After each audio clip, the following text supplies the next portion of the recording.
Hello, everybody. It's great to have you back. Joining us today, as usual, for our podcast is Dr. Brian Dedals. It's a pleasure to have you here once again. Thank you. It's a great pleasure to be here. Yes. And Pastor Anisu, today I'll behave. Pastor Anisu, it's a pleasure to have you. Today is the day you should not even be here because the topic. I know, but I was like, let me just try and behave. Thank you for having me, Pastor Viv. Pastor Alice is so grateful to be here. Wonderful. So today we have an interesting topic, one that we are all excited about. I don't know how others are going to take it. And before we go far, I would like to apologize on behalf of I won't mention any names, but I apologize on behalf of whatever may come out of that person's mouth. I apologize. I am telling you. No hold bar. Okay, our topic today is called to preach but hard to love. Right. The pastor and marriage conversation. Okay. Pastor and marriage. Called to preach but hard to love. Wow. Interesting. Okay, so why does the idea of marrying a pastor or dating a pastor make some people genuinely uncomfortable? I'll give it to the ladies. Oh my goodness! Oh wow! Like, what is going on? I'm not gonna say the T word, but so many pastors are. You know, chemical terms comes with a purple triangle, like extremely toxic. You know? Exactly. Very. Fatally toxic. But anyway, I think it's the expectation that it comes with, and the manipulation that also comes with dating one, because not most of them, some of them have a tendency of bringing in the pastor into the colleague, the relationship, bringing in the anointing. He's the man of God. You know exactly the Spirit is saying, and this takes away accountability. This takes away so much. So now you're walking on eggshells because you know you're not dealing with Vivian. You're dealing with Vivian and the calling upon her life and the people that look up to her. So there's so much that the pastor carries that they sometimes use as their weapon in areas that they shouldn't even be using it. So at the end of the day, it just becomes unhealthy altogether. I like the way that you use weaponized. Because I think a lot of pastors cannot separate their calling from their personality. Because the pastor and the person are two different people. I'm not dating a pastor, I'm dating an individual. Right. You know, who's supposed to give me attention and give me all that. Like what she already has said, it's accountability that they're running away from. Right. And so, I'm a man of God, how can you talk to me like that? I'm a man of God. You know, how do you expect me to do that? I'm a man of God. How do you expect me to be going out to those kind of places? I'm a man of God. So that man of God part is then becomes something that destroys relationship. There's no way you can be dating someone who is all spiritual. They are in the spirit 99% of the time. You know, you're not dating a spirit. You want a human being. You want somebody who loves you, who jokes with you, talks to you, have fun with you. Can be real with you. You know, exactly. Rather than a pastor. And they do this deliberately. That's it. It's a weapon. Let me say this to you. Unfortunately, they will forgive me, I know. Most pastors are narcissists. That's true.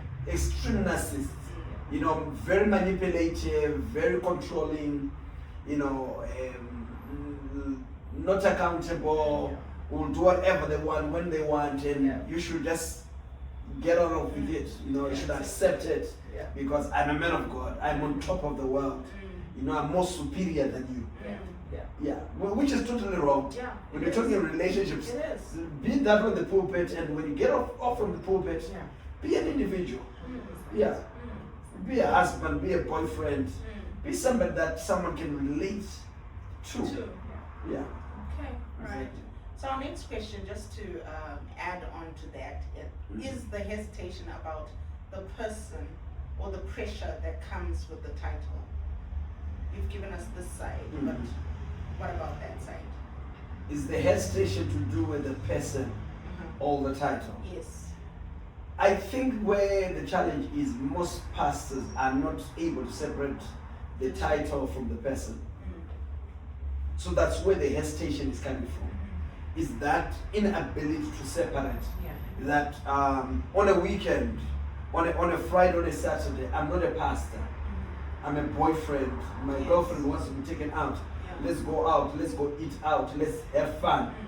Like Bishop Bismarck always say, have fun. Keep your clothes on. You know, come back home. I've had pastors who've been dating who don't even hug their girlfriends. Say, no, you make me and you drain their anointing. What anointing? You can be drained by a hug. It's not there, you know. And so I think that separation, most pastors don't know how to separate that. So that's what then causes a lot of people not to want to date a pastor, because those two roles are totally different. If you come maybe to my house, Brian the husband and Brian the dad, and then coming to the office and you're meeting the bishop, those are two totally different, or three totally different people. Stuff that I talk about and joke about with my wife, and when I'm dealing with my kids, and when I'm dealing with the church, when I go to my business where I'm a CEO, those are totally four different roles, and I should be able to become the CEO, get out, become the pastor. You know, the CEO, I was talking to somebody yesterday and I was saying, we're discussing how their business is going, and they were telling me how things are not going very well. And I told them, fire everybody.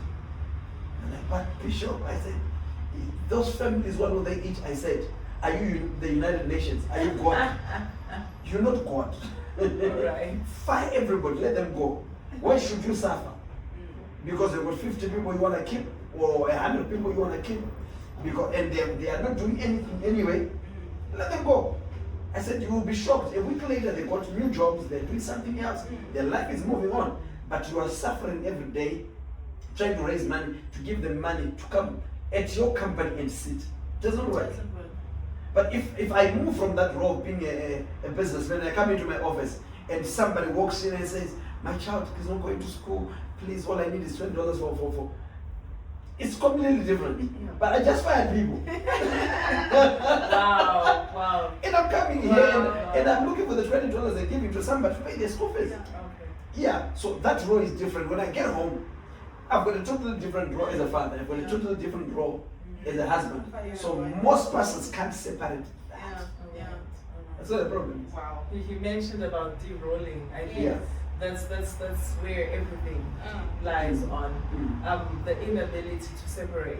You know, the pressure, definitely the pressure, it comes with pressure because this is not an ordinary guy that you're with. Obviously there's responsibilities that have been bestowed upon his life, and we cannot disregard that. We cannot also disregard the fact that he may not be as available as guy number B or guy number 2 because of his responsibilities.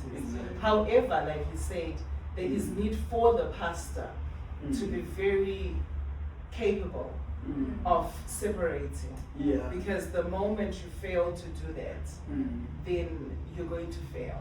Definitely. As a husband, and the wife cannot leave because you're a brand, etc., etc., and the kids suffer, and so many, and you become toxic because you're now manipulating people in making them stay.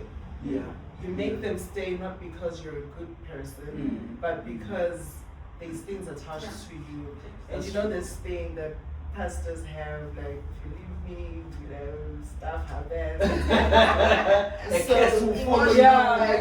know, emotional blackmail. It doesn't happen to the congregants a lot. Even some of his wives, It's you true. know, they can't leave. They don't have husbands, but they're told, you know, we're a brand. And you make a part of the brand. So you can't leave. You know, it's now more of a job. So there is need for the one coming in and the pastor to be able to appreciate and demarcate. This is where I stop. I take my relationship this further with the congregants, and it stops here. If it's in business, this is where it ends. In church, this is where my relations, my interactions with people end. So that you preserve every relationship that you have, because they're equally important. Yes, they're equally important. So de-rolling, being able to say, I'm now a husband. Today, I'm a CEO. You're wearing many jackets, many hats. So you should be able to carry the character of the hats that you're wearing at that particular time. It reminds me. Now, I'm not attacking you, Bishop, but I've been told it's very hectic to live with a woman preacher, especially if she gets to a certain level, because then she's that authoritative, like extremely. She doesn't even know where the authority stops. She's pushing everybody over, she's telling everybody, she's shouting, I think it's the de-rolling part. You know, when Paul says, to the Jews I became a Jew, to the Romans I became a Roman. 100%. So we should be able to separate. Understand it, like, I think I like what you said, that there are times when I get home at 9, sometimes at 10 p.m. You know, because I've got stuff to do. I'm a man of God. I've got all those roles that I need to play. But at the same time, I'll get home and try to still be the father. So I leave. When I walk into the house, church jargon stops. You know, church talk stops. I was talking to my wife yesterday. She said, if some people come and stay with us, I think they'll become heathens. Well, you probably never see us praying. Not that we don't pray, we do. But we are not shouting, the whole night, you know, there's a all night, all night, praying. No, we don't do that. We get in our bedroom, we pray quietly, as if we know we are Roman Catholic or Methodist or something. We pray because we know it's not in the volume. You know, we just pray, and then it's done. Everybody's watching TV. This is watching that, and all that. Life moves on. Being able to de-roll. Putting environment sensitive. Exactly. I like that. I hope they're learning something about our pastors. Yes. Okay, so the next question is, has the church created a version of the pastor that is almost impossible to be married to? I think the question is broad. On my perspective, the question is quite very broad, because when we talk of the church, it's very universal and diverse, because there's the African church, there's the Zimbabwe church, the African church, then there is the European church, and then we'll probably go to,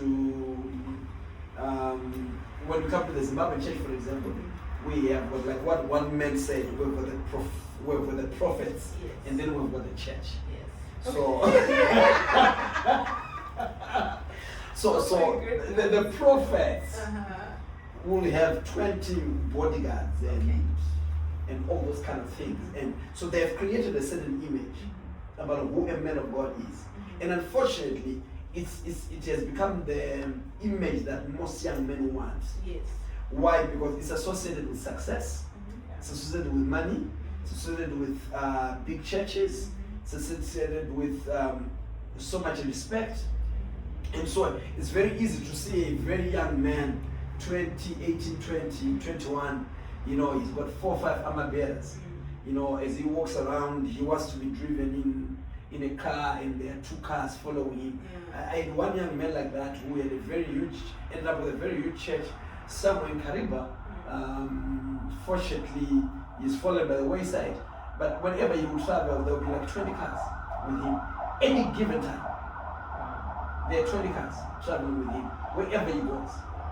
So that has created a certain hype, a certain image, a certain way of people looking at a pastor, unfortunately. And there are then people that deserve it. Okay, that probably, I was talking to one of my friends, he's a prophet in Malawi, and I was telling him, why do you have 1 car? He says, why do I need more cars? I said, are you serious? Everybody now knows the car you're driving. Do you understand where you are? He says, what are you talking about? I said, the level where you are and where you're trying to put yourself, it's totally different. Up your game because you are on that level. It's the same thing that there's no way you can beat Prophet Makandiwa in Super Athletics Spa by 500. Imagine. Yeah. It can't. There is no way. But the level where he is. So what I'm saying is, yes, the church, in a way, has brought a certain image on what a pastor is and what he ought to be, which has brought a lot of pressure. So much that certain people, even though they are not there, they feel I should do things that are there. Yes, somebody came to me and said, Bishop, you're too humble for where you are. I said, what do you mean? He said, no, you're too humble. I said, explain, I'm not understanding. He says, at the level where you are, you're supposed to be having somebody driving you around. There's supposed to be 2 or 3 guys with you all the time. I said, for what? He said, because it's our expectation on you, you know. So I could have been forced to do that. Yeah. Unfortunately, I love driving my own car, you know, because I'm a speed guy. Okay. Like everybody says to me, you know, we know watching it when I'm at jet because of the speeds that you move with, you know. And so, but I love driving my own car. I'm not comfortable, no matter what. Even when we travel, and when Mom wants to drive it, I'm like, no, you're not driving. Sit. Even if it's her car that we're going with, she sits. And she's like, please, I want to drive my car. I said, no, as long as you're with me, I'm driving, you know.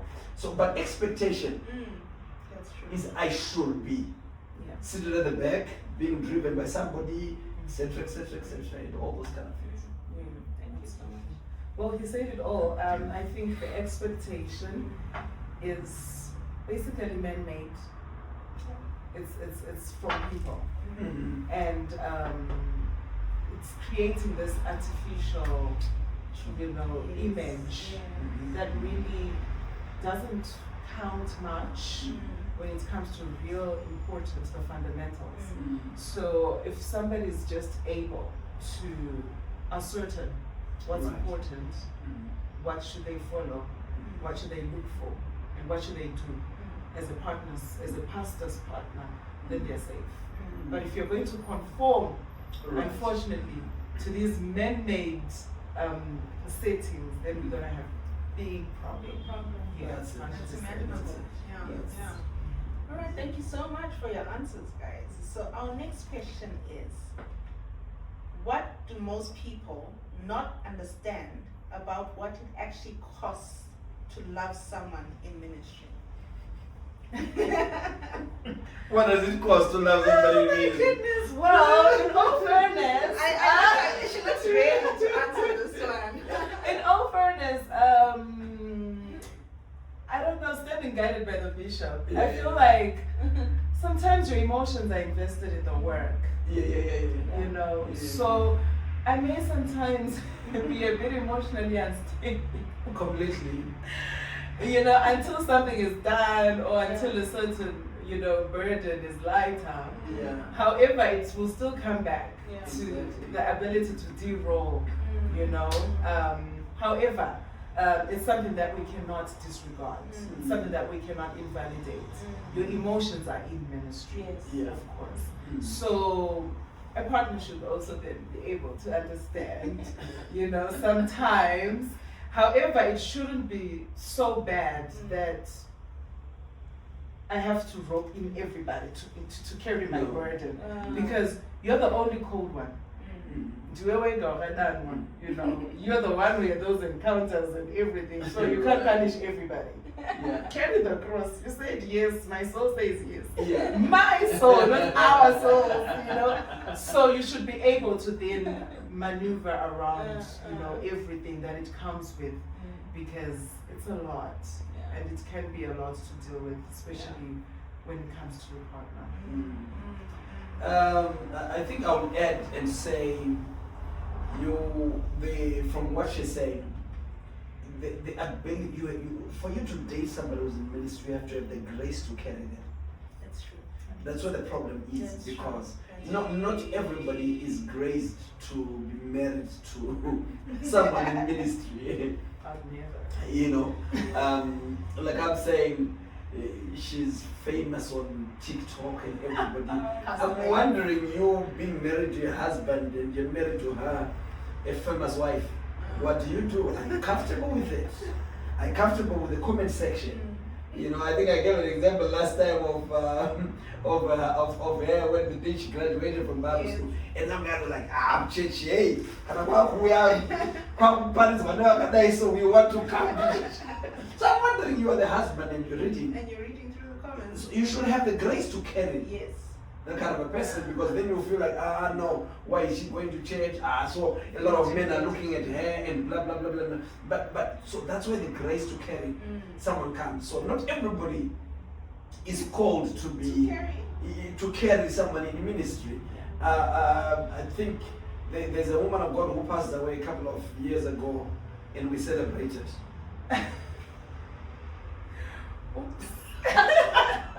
We did celebrate when she died. Wow. Now the man of God is remarried. He looks younger than he was. The man is happy. He is back with power. He is ministering and preaching, and the church is growing. Because now when he remarried this time, he got a woman who can carry him. It's about carrying each other. Because also, like we're saying, she can wake up and the burden to pray hits her. And she wants to go on a fast for the next 27 days and 30 days.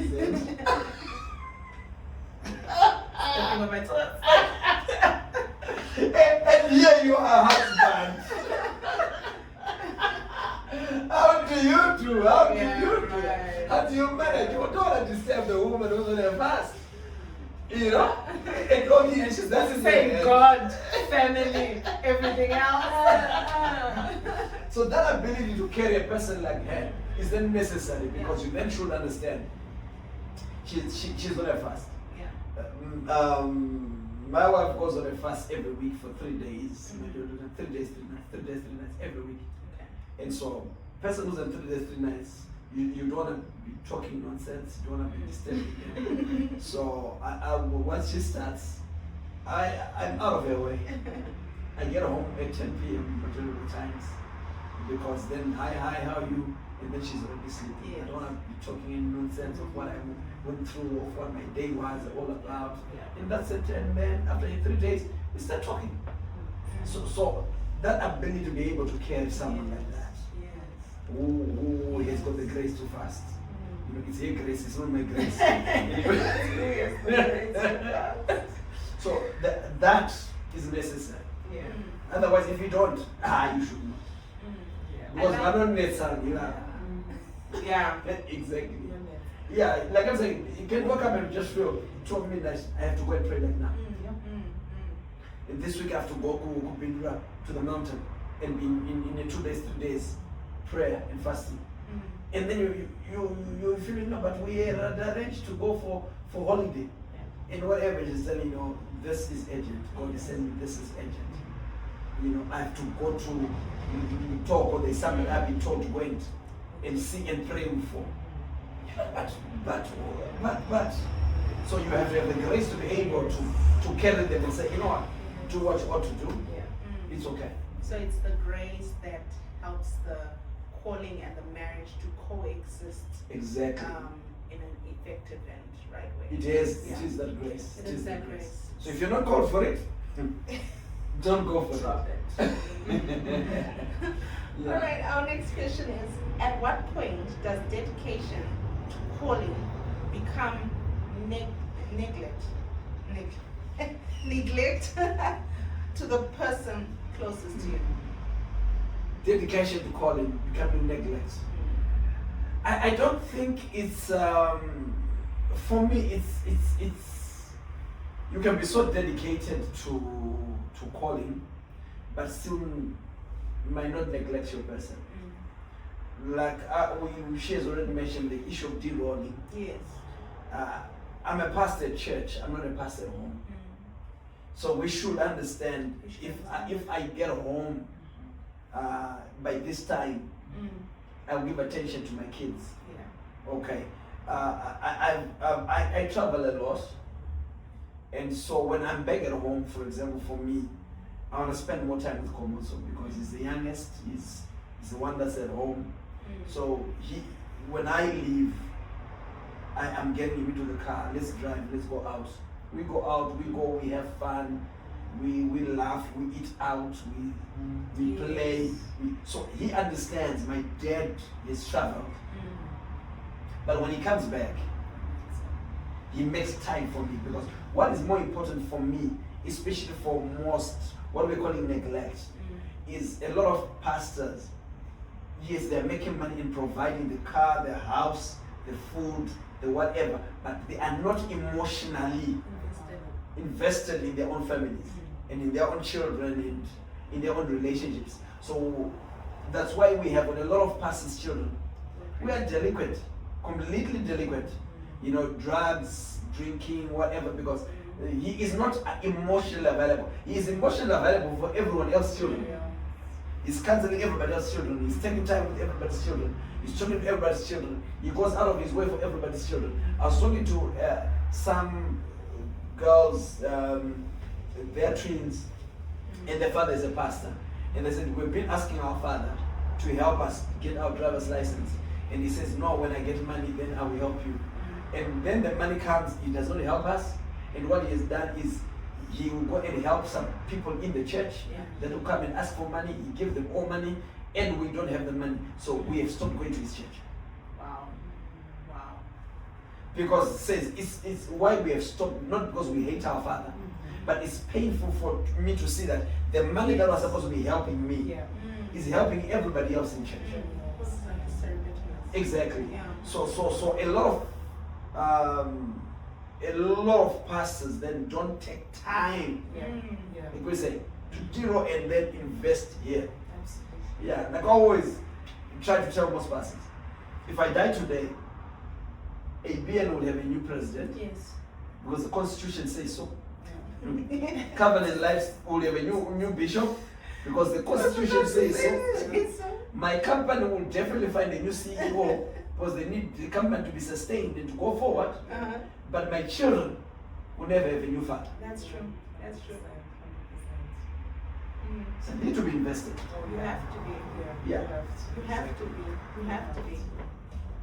Well, yeah, speaking of commitment and de-rolling, I think it's more like the question that we just responded to. It's all about the work that you're putting in as an individual. You're the pastor. Yes. So you need to know that I'm going to give so much of myself to the work. I'm going to give so much of myself to the congregation. This is energy reserved for my family. That's it. Whatever call that's going to come on this day, whatever assignment that's going to come on this day, I am off. Because that's true. the things that need to be done in the kingdom, there's so many. Yeah. So you don't have to make it like much of an obligation that is non-negotiable if you can't say no to certain things. Right. And you're not saying no to God, you're just saying for now, because God also gave you that family. So maybe some of them feel bad to let congregants down. Yeah. And I feel like it's okay, to be there for your family Right. and miss one or two things in church. It You don't is. have to be there all the time. Exactly. Because your family needs you too. Exactly. So I think the issue still comes back to de-rolling. Yeah. To de-rolling, there's no neglect if you're able to de-roll. Exactly. Because you won't leave room for Yeah. neglecting your partner Exactly. if you are able to de-roll. Yeah. You know that my Saturdays, he mentioned about his Saturdays, my Yeah. Saturdays are for my wife Yeah. and my kids. Exactly. So the balance, there has to be a balance, and you Exactly. have to be strict Yes. and very assertive Yes. on that. I like that. I love in Bible school, and one of the greatest questions I asked pastors, I said, you've got an opportunity to go and preach in TDJ's church. It's one opportunity. And on that particular day is the day that your daughter is graduating. Where do you go? This is the only opportunity you've been given to preach in Potter's house. It's the Potter's house. we're talking about. The important. Exactly. But on the exactly same day, your daughter's daughter is graduating. And I need to meet Sarah J. Exactly. Where do you go? For me, that is a very easy question. I'll go to my daughter's graduation. Well, I would really apologize. I thank you so much for the opportunity, but unfortunately, on that very day, my daughter is graduating. I would love this opportunity, and I appreciate it. But if it ever rises again, I'm definitely would love. Please consider me. I apologize, but I'm going. One of the reason why he will call you again is because you own a family, and so that's where our challenge is. Where, like she said, we then want to be in every church service, want to be in every church program, Yes. and we have got family that we're not giving time to. Whilst church needs one scandal to scatter. That's true. One scandal, just one scandal, the church will scatter. But the only people that will still remain and be with you after all that scattering is your family. So that's why you need to invest more, not into the church, but into your family. I know a lot of people said a lot of things about Baba Guti and Zahioja and all that, but he invested in all his kids. All his 12 kids, now the 11, the boy passed away. All the 11 girls, all of them are pastors. They're in Zahioja right now, they're pastoring, they've gone through the system. And he took his Muzukuru, his sister's son, Joel, to take over the church. He already was running stuff before because he was taking time to invest in his family. And so even after he was gone and he died, the church never shook. The church is still standing. Yes. It's strong because the man, as much as he was doing everything, we always knew that all his children once every week would come and sit with him, eat with him. He had time for his family. Majority of the times I know one of his drivers said he would spend most of his time at home. He would go to the office maybe once or twice a week. And that's it. The rest of the day he's at home, and his kids knew we can come home and everybody else can see him. But his kids can come anytime. See him, Dad, I'm going through this, this is happening. So he invested in his kids. He mentored them. He grew them, and now the church is solid, is strong, is standing. Why? Because their father had time for their kids. Thank you so much, Dr. Brian Dowse. I know our time is limited and we need to cut today's program, but we have one burning question which we cannot go without asking. All right. No filters. No filters. Really? What would you want to say to our fellow pastors? I think the lady can tell them first before. All right. Like I said earlier, you're the one that's called. not everybody around you, not your wife, not your husband, not your children. So do not expect people to see things the way you see them. Yeah. Do not expect people to, they will carry the burden with you, but not the way you expect them to carry it. You want to fast, you have an assignment that has been impressed on your spirit. Find ways to still do it in a healthy manner, because there's a tendency of, this is what the Holy Spirit has said, you can't fight God, you know, but at the expense of the overall health of your relationship with your loved ones. So I'm just here to say, just be deliberate and intentional in both the relationship that you have with your master, your God, and the ones that you've chosen. Because you brought people into your life. Yeah. If you couldn't handle social, family pressure, then you'd rather just stay by yourself. You can't take a wife only for them to endure the marriage. They should enjoy it. So it's all up to you and it's on you. And you're very accountable. There are questions that as a husband you need to respond to. I saw some video on TikTok the other day, this guy saying, you can't question me because of spiritual authority and stuff. You know, no, you are accountable. As a wife, there are questions that she should ask and you should respond to. Exactly. You may lie or whatever, but respond. You may lie respond. You may look for whatever reasons or find a way out of it, but respond. And you're not even supposed to lie. So you're answerable to the ones that are around you. You're answerable. And so many pastors feel like they're elusive, you know, when it comes to accountability issues and everything. So accountability. Thank you so much, Pastor Bay. I want to give one scripture. I usually don't do this, but let me give you one scripture. 1 Peter 3, verse number 7. Interesting. It says, likewise, you husband, dwell with them according to the knowledge, giving honor unto the wife. Not the husband, not the wife honoring the husband. Saying the husband honoring the wife is actually a weaker vessel, as being heirs together of the grace of life, that your prayers may not be hindered. Most pastors' prayers are not going anywhere. That's why their churches are not growing. That's why their finances are not growing in any way. That's why they're struggling every way, because they don't honor their wives. Wow. They just simply don't honor. They want to be honored. Because I'm a man of God. No. The Bible says, you honor your wife. Honor her, respect her, put her in a certain position, in a certain place. Part of honoring is giving her time. How we honor God is we give God time. Yes. How we honor God is we give God money. It's part of honoraria. Yes, exactly. So he's putting all the money in the church.